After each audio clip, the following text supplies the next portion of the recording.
que nós possamos nessa manhã, um calor, mas está ameno, está nublado, então fica mais tranquilo para nós.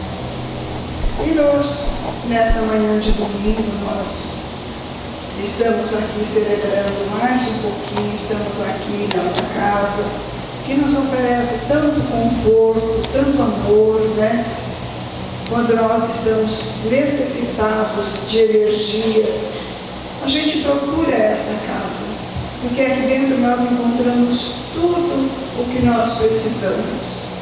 Então, neste momento, nós vamos nos desligando dos nossos problemas lá de fora, trazendo para dentro de nós tudo aquilo que nós achamos que nós precisamos.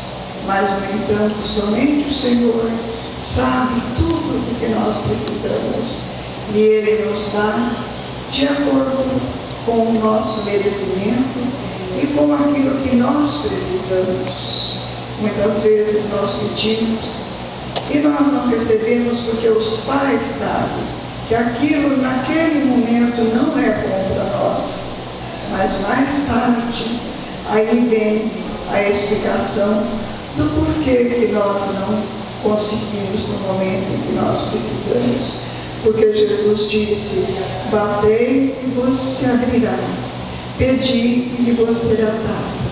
Mas nós temos que saber qual é a porta que nós batemos e por que nós batemos nessa porta e o que é que nós pedimos. Muitas vezes nós pedimos alguma coisa que não vai ser bom para nós, mas como o Pai tem toda a sabedoria divina, Ele sabe que aquilo não é bom, então Ele não nos dá.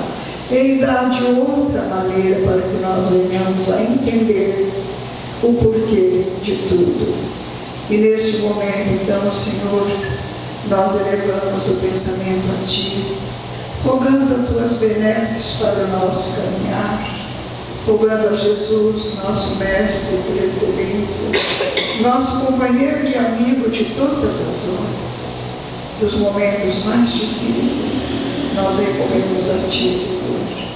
E nesta manhã, nós estamos aqui, todos com o mesmo pensamento, irmanados em um só coração, rogando a Ti, Senhor. Abençoa-nos, ó Pai. Apieda-te de nós, das nossas mazelas, que ainda são muitas, que às vezes os nossos caminhos tornam-se tão difíceis, mas quando nós rogamos a companhia do Mestre Jesus, que nunca nos falta, nós podemos até ter momentos difíceis, mas Ele nos ajuda a caminhar, Ele ajuda-nos a discernir aquilo que é bom para nós. Rogamos, Senhor, pela paz do planeta Terra, que os governantes tenham um pouquinho de sensibilidade, e colocando em suas vidas um pouquinho de responsabilidade, um pouquinho de amor ao próximo. Rogamos também pelo nosso Brasil, que passa por tantas dificuldades. Talvez nós tenhamos que passar por isso, mas com a ajuda do Senhor, com as bênçãos do Mestre Jesus e da proteção do nosso mentor espiritual, o anjo Ismael, nós sabemos que o Brasil ainda vai ser um lugar muito bom para se viver, que nós vamos ter bastante tranquilidade, porque o povo brasileiro é um povo que luta, que sofre, mas que costuma vencer todas as dificuldades. Então nós te rogamos, abençoa todos nós nesse instante, Senhor, que nós possamos, se nós chegamos aqui ainda com um pensamento não muito bom, que nós possamos sair daqui com a nossa alma tranquila, através do passe que nós vamos receber daqui a pouco, E nós vamos escutar, vamos ouvir, vamos colocar em prática a preleção que vem para nós hoje. Então, sendo assim, gratidão, Senhor, por esses momentos que nós estamos aqui, nesta casa de amor e de luz, que nós possamos, sim, receber esta paz e essa luz na tua tranquilidade, rogando. Fica conosco, Jesus. Caminha conosco, Jesus, hoje e sempre, mesmo que os caminhos se tornem difíceis. E assim seja. Hoje nós temos a nossa amiga Lúcia, né? Que vai fazer a pregação do dia, que ela seja intuída pelos mentores amigos para trazer uma boa reflexão para a nossa semana. Agradecer a presença de todos e dizer que nós queremos que esse dia seja um dia de muita paz para todos nós, para o começo de uma semana melhor. Nós estamos no início do ano, então nós resolvemos escolher um tema que a gente chama de caminha e prossegue. Tá? Está nos materiais que nós temos da evangelização de espírito. Então, nós nos baseamos também nas histórias do Leão Tolstói, do livro Ressurreição e Vida, psicografado pela médium Ivone Pereira do Amaral. Então, se nós entrarmos no pensamento dele, ele vai nos levar até lá, há 2000 anos atrás. Porque se nos tempos, ele nos diz, né? E se nos tempos em que Jesus peregrinava pelas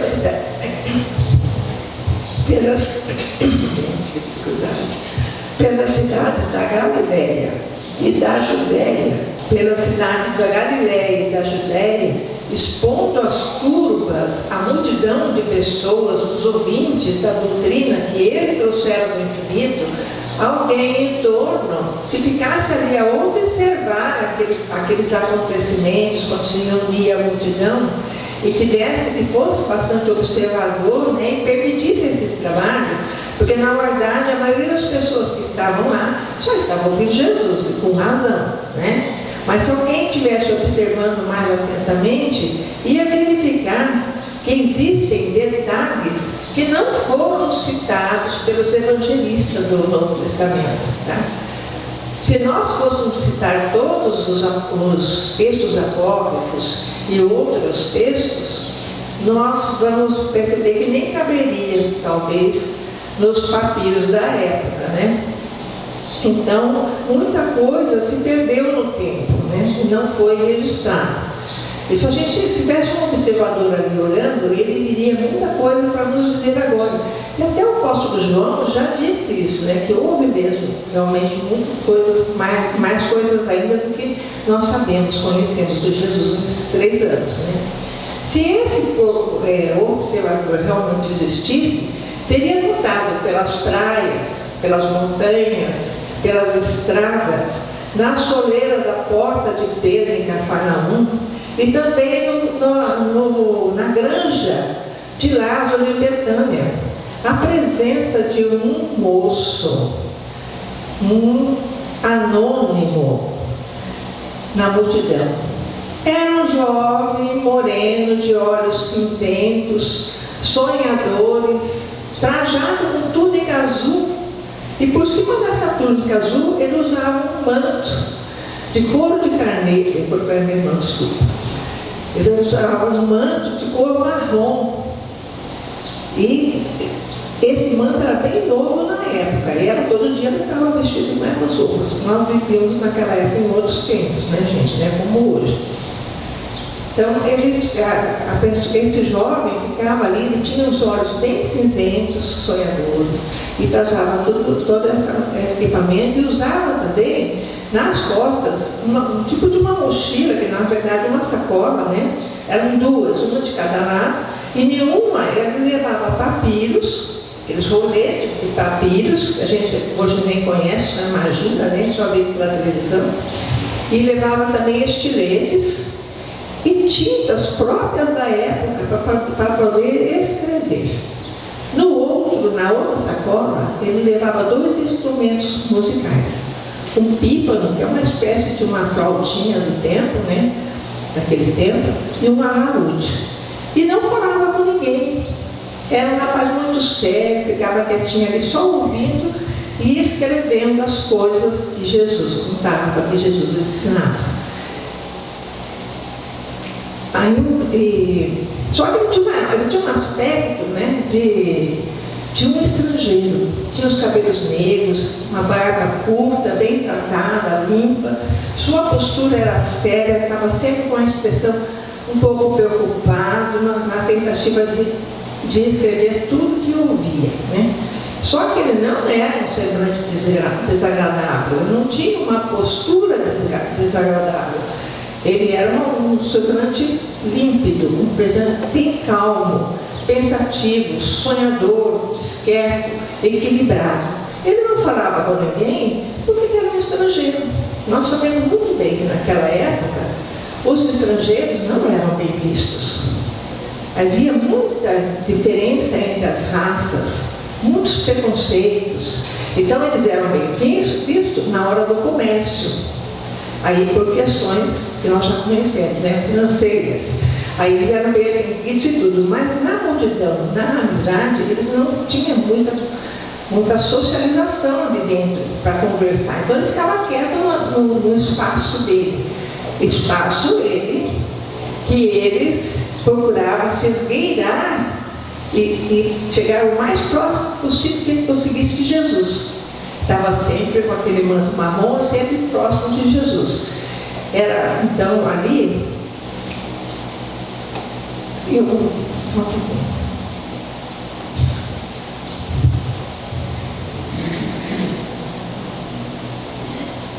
ele parecia para as pessoas que observassem um apaixonado por Jesus. Não tirava os olhos de Jesus o tempo todo. Tudo ele percebia, nem tudo ele notava, mas tudo ele percebia. E aonde quer que Jesus estivesse, o moço com certeza estaria por perto. Ele só se afastava do mestre quando ele percebia que Jesus queria falar somente com os discípulos mais próximos. Então ele discretamente saía. E à noite ele voltava para os locais onde ele estava instalado, que geralmente eram os celeiros, porque eram muito baratos esses celeiros, né? Apesar de desconfortável, ele ficava no celeiro e ficava com a sua lâmpada, né? Aquela de azeite, né? Na época, a ler, escrever e reler tudo aquilo que Jesus falou no dia. Ele estudava aquilo que ele tinha anotado. Ele fazia inclusive versos, porque ele era uma pessoa, pelo que a gente já podia se notar, que era uma pessoa letrada, que era uma pessoa de cultura, né? Então ele fazia inclusive os versos, as palavras de Jesus cantadas em versos, tá? E no dia seguinte, bem cedinho, nós vamos novamente encontrar ele na rua, bem cedinho, procurando pelo mestre, né? Certa vez, em Cafarnaum, o moço do manto marrom ouviu o Senhor e chegou a vê-lo fazendo curas, muitas curas. Ficou comovido e até um pouco temeroso, porque aquilo era uma coisa que encantava. Imagina você ver Jesus, imagina nós lá, se tivéssemos vendo Jesus fazendo curas, como ele fazia. Nós iríamos ficar assim, sem palavras, né? Com tanta surpresa no momento, né? Então naquele momento, naquele dia, tinha muita gente. Foi nesse dia que o mestre curou a mulher que padecia de hemorragia há muitos anos. Eles estavam lá, nesse mundo de pessoas, né? Todo mundo querendo chegar e ver o que Jesus estava fazendo. Ele curou essa mulher através do contato que ela fez com o manto dele, né? E aí, passando aí, chega Jairo, o fariseu, desesperado, porque na sua casa a sua filha estava à morte, com uma febre muito forte, que naquela época quase não tinha os recursos que tem hoje, é evidente, né? Então ele pedia a Jesus que fosse curar a filha, porque ela já estava morrendo. E aí começou a caminhar para ir com Jairo, e nesse momento ele passa pelo moço de manto marrom. E o moço sente o manto de Jesus bater em seu rosto. Ele teve uma emoção tão grande que ele não sabia nem explicar o que ele estava sentindo. Tamanha força, tamanha energia que ele sentiu quando Jesus voltou um pouco os olhos para trás e fitou os olhos dele, passando toda aquela energia para ele. E ele ficou encantado. Não entrou na casa de Lázaro, porque não era das pessoas mais próximas, mas ficou esperando. Sentou ali na soleira de uma porta e ficou esperando, porque ele tinha certeza que naquele dia Jesus ia fazer maravilhas. Quando eles estavam chegando lá, eles ouviram os cantos fúnebres, anunciando que a menina já tinha falecido.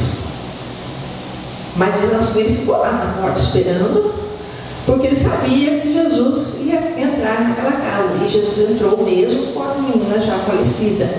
Então entrou naquele meio onde estava todo mundo chorando, aquelas coisas realmente de luto, né?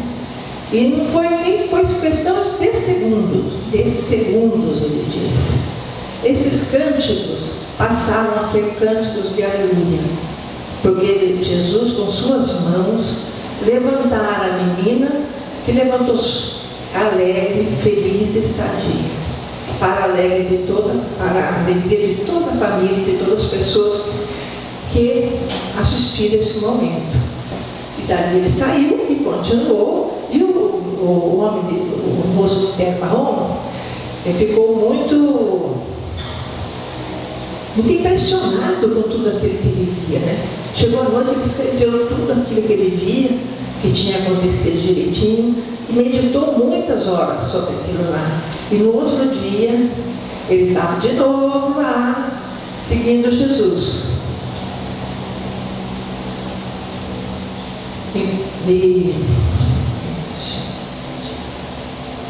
E aí continuou assim, sempre, mas ninguém nem se importava muito com ele, né? Aí, um certo dia, os doentes chegaram bem cedo na praia do lago de Genezaré, tá? E aí estavam esperando a barca de Jesus chegar com os discípulos. E o moço do terno marrom estava lá com eles, sentado, meditando, pensando, e o tempo passando, chegou a hora sexta, que para nós aqui seria mais ou menos o meio-dia. O povo estava muito cansado, muito exausto, e eram doentes, então eles estavam lamentando-se muito queixosos, e com fome, né? E o moço aqui olhando aquilo, começou a se apiedar daquela população, daquelas pessoas. E aí ele pensou, ele lembrou do dia que o manto de Jesus bateu no rosto dele, e da sensação que ele sentiu. E naquele momento ele voltou a sentir a mesma sensação, quando ele rememorou a cena, né? Ele sentiu a mesma, e sentiu forças, e sentiu que devia socorrer. Levantou-se e começou a curar as pessoas que estavam lá. Daqui a pouco chega a barca de Jesus com os discípulos. O João, que era mais novo, foi o primeiro a saltar da barca e foi na frente. E viu esse homem curando as pessoas em nome de Jesus. Ele falava em nome de Jesus.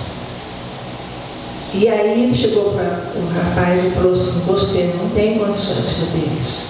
Jesus não te deu essa possibilidade. Você necessita parar imediatamente. O moço ficou quieto, esperando. O João saiu e foi aqui. Jesus estava chegando. Ele foi falar com Jesus que tinha alguém curando em nome dele, sem ser dos deles. Estava ali, né? Nesse momento, Jesus disse para João: quem não é contra nós, é por nós. Permita que ele continue. E nesse dia, o jovem do manto marrom, que até hoje, ele é só um versículo do Evangelho.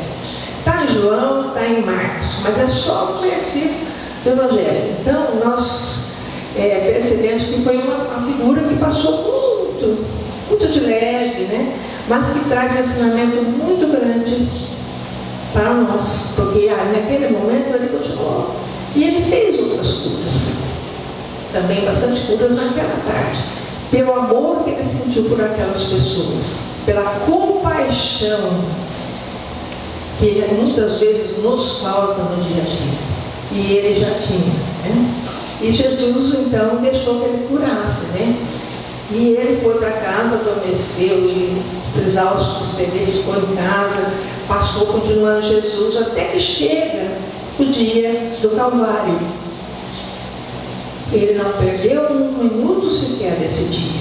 Ele acompanhou o tempo todo Jesus. E viu tudo o que ocorreu. E ficou desalentado.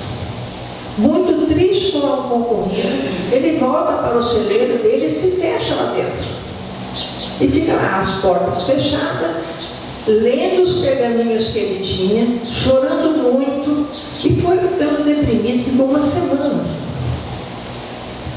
Depois de 7 dias da ressurreição de Jesus, ele adormeceu de cansaço em cima dos papiros mesmo que ele estava estudando. Fazia uma semana que ele estava estudando aquilo, comendo pouco e dormindo muito pouco.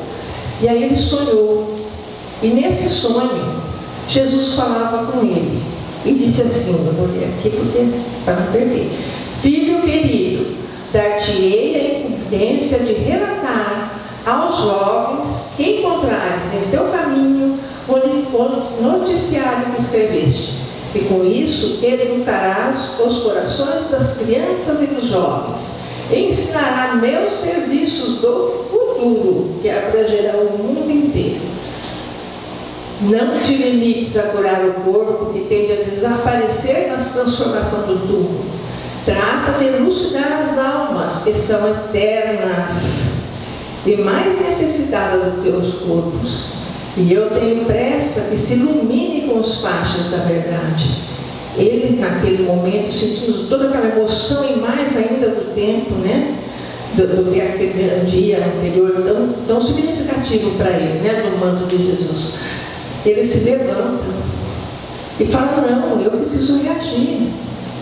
Eu tenho aqui um compêndio de ensinamentos que é muito importante. Os discípulos, ele pensou, né? Os discípulos têm uma grande missão, que é fazer o alicerce do cristianismo, carregar esse bastão, que no tempo estava iniciando, eles teriam muito trabalho.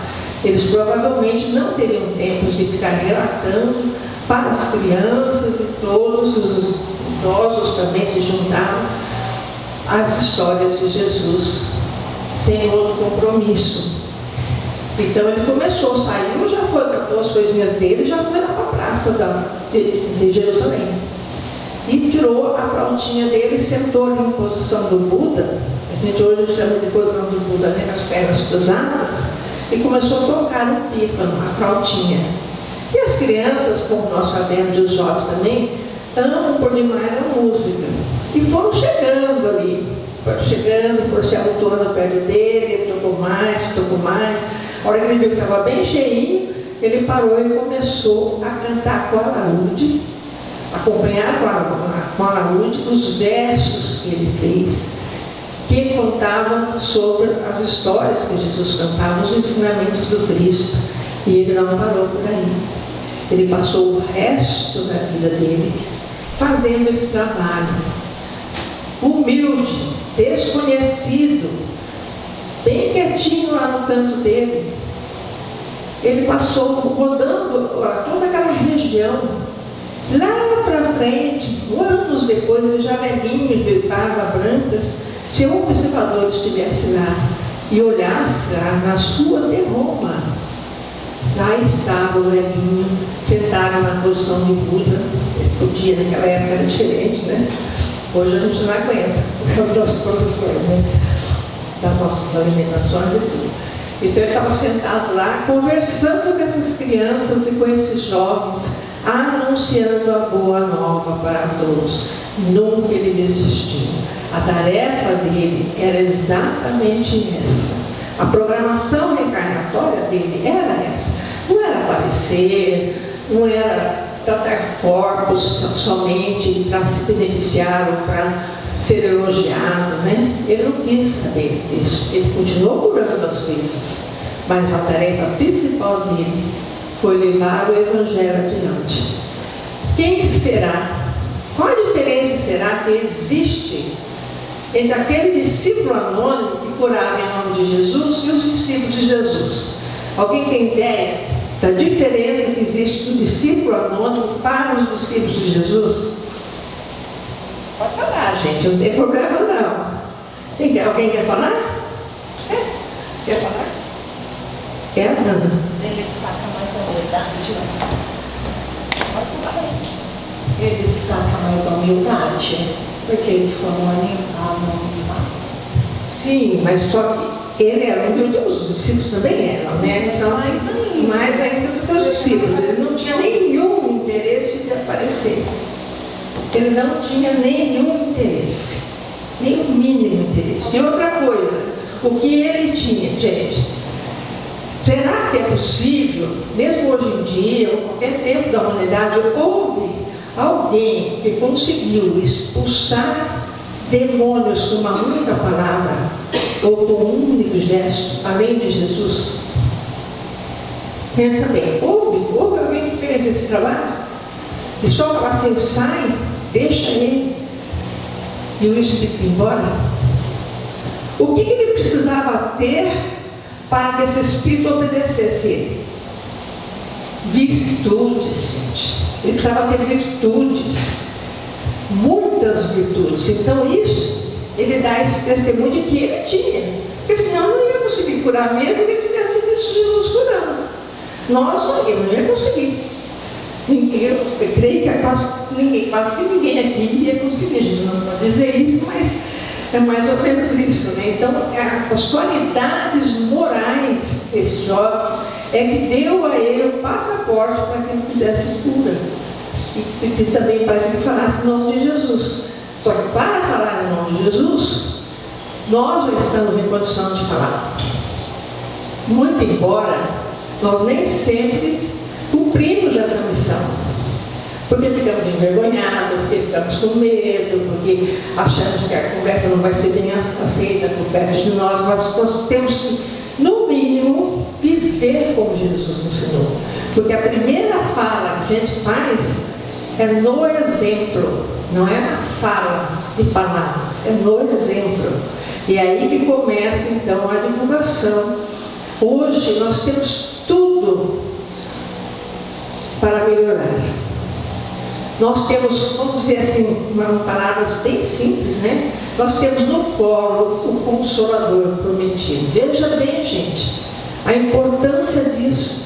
Todos nós aqui estamos em contato com o Consolador prometido. Nós não temos mais desculpa para não dar exemplo. O momento que nós estamos vivendo hoje na Terra é um momento impressionante.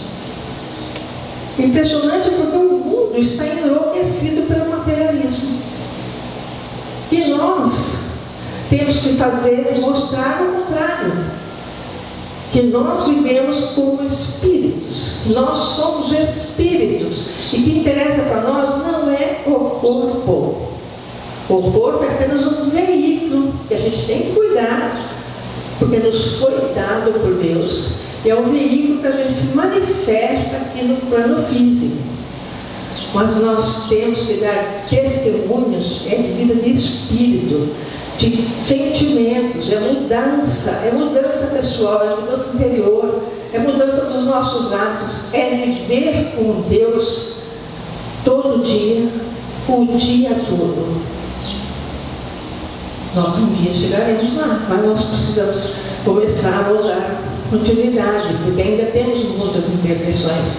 E nós estamos num ponto da humanidade muito importante, como aconteceu lá no começo. Nos primeiros séculos do cristianismo, uns 3 a 4 séculos do cristianismo,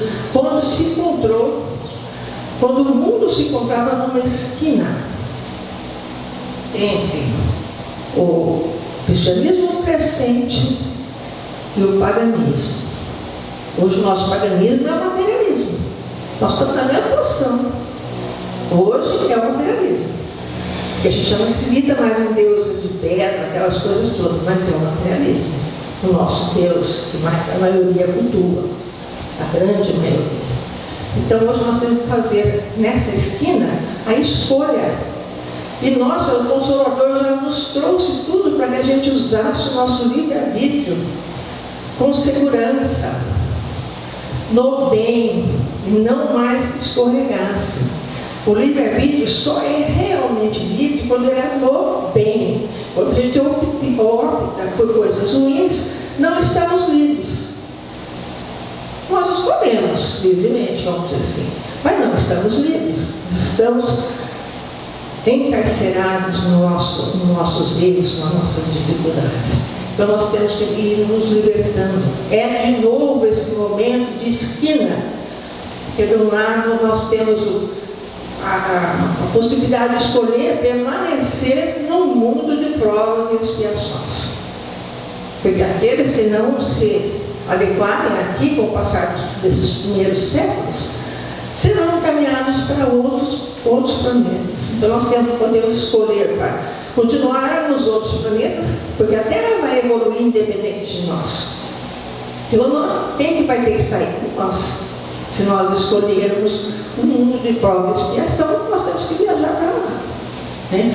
Agora, se nós escolhermos caminhar na regeneração, na mudança, tendo por guia e modelo o Evangelho de Jesus, a pessoa dele, aí sim nós temos chance de continuar aqui ainda por tempo de regeneração, por tempo de mundos felizes e por aí vai, né? Então é um compromisso nosso. Então esse tempo de começo de ano, que todo mundo a gente faz só aquelas programações assim, que nós vamos fazer, deixamos de fazer, que nós vamos melhorar, que nós vamos esquecer, né? Nós temos que optar para ir caminhar o ano inteiro o ano inteiro no bem, optando pelo bem, fazendo boas escolhas, mesmo que isso esteja nos fazendo caminhar pelo caminho estreito. Mas Jesus nos disse, é no caminho estreito que a gente vai encontrar o reino dos céus. No caminho largo nós não temos chance. Nós só permanecemos nas ilusões, nas paixões, nas coisas que não, só materiais, que não nos levam ao crescimento espiritual. Então que Jesus possa nos orientar, que o nosso anjo da guarda possa nos dar essa vontade, fortalecer essa vontade, para que nós possamos caminhar e prosseguir sempre no bem com Jesus. Eu queria então, nesse momento, desejar a todos nós, não me incluo, porque não tem ninguém perfeito aqui, né? Todos nós, para que a gente faça esse exercício de estar todos os dias com Deus o dia todo, não só um minutinho. Tudo que você vai fazer, lembra de Deus. Lembra para que você seja intuído para fazer o melhor. Não haja com precipitação. E na precipitação nós fazemos voltar os ímpetos do passado. E o passado tem que ficar no passado. As nossas características do passado têm que ser transformadas no bem. Então esse é um trabalho difícil. É um trabalho exaustivo, mas precioso. Isso vai nos dar um futuro muito melhor. Então vamos agradecer a Jesus e agradecer a vocês e pedir que nos desculpem, né, as falhas, porque ainda nós temos muitas, né, nós somos oradores, né?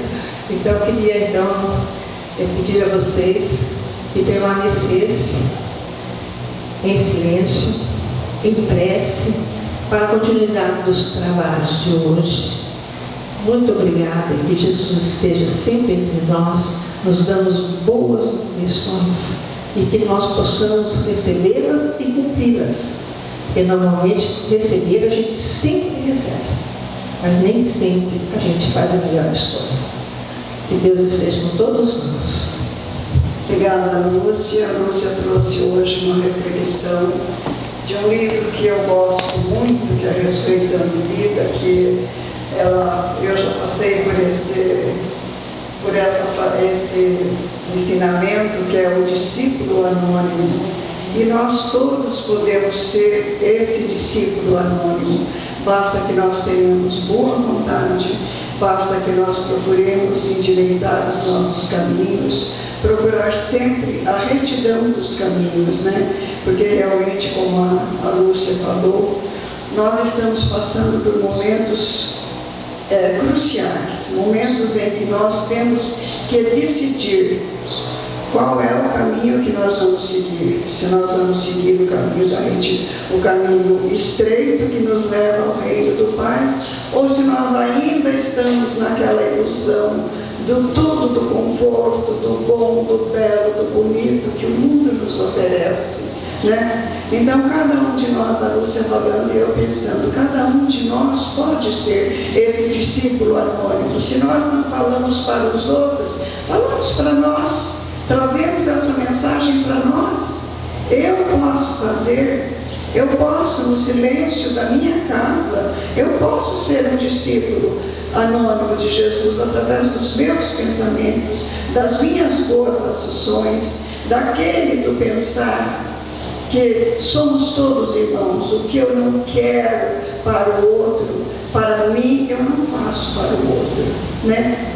Amar ao próximo foi o principal ensinamento de Jesus, foi o amor ao próximo, né? Então vamos nesse momento silenciar mais uma vez nossos corações, rogar a Deus as benesses do Pai Criador para que nós tenhamos um dia de paz, um dia ameno. Se nós não pudermos fazer muita coisa, o pouco que nós fizermos, que seja sob a ação do Cristo Jesus, dos nossos mentores amigos, nós rogamos a Ti, Senhor.